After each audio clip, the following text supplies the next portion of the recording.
ഞാൻ പ്രതിപക്ഷ നേതാവായപ്പോൾ തിണ്ണയിറങ്ങാൻ പോകില്ല എന്നൊന്നും ഞാൻ പറഞ്ഞിട്ടില്ല. ഇന്ന് എവിടെന്നെങ്കിലും ഒരു തിന്ന് കോട്ട് ചെയ്ത് കാണിച്ചു. ഞാൻ പണ്ട് ഉപദേശിച്ചിട്ടുണ്ട് നേതാക്കളോട് തിണ്ണയിറങ്ങാൻ പോകരുത്. എന്താ ബിഷപ്പ് ഹൗസിൽ പോയാൽ എന്താ കുഴപ്പം? ഞാൻ എപ്പോഴും പോകാറുണ്ടല്ലോ, എല്ലാ സ്ഥലങ്ങളിലും പോകാറുണ്ടല്ലോ. ഞാൻ ശിവഗിരി പോകുന്നുണ്ടല്ലോ.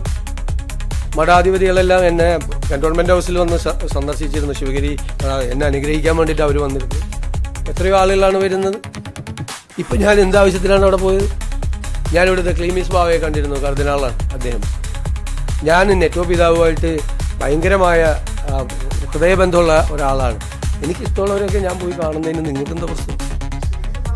അതിന് അവിടെ പോയിട്ട് എനിക്ക് എന്തെങ്കിലും ആവശ്യം നേടിയെടുക്കാൻ പറ്റാം.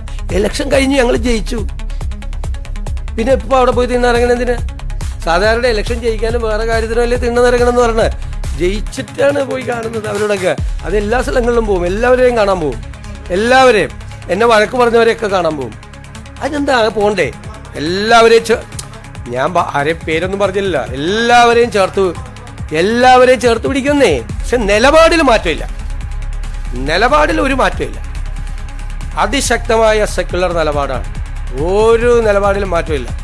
ആര് വർഗീയത പറഞ്ഞാലും അതിനെ എതിർക്കുകയും ചെയ്യും.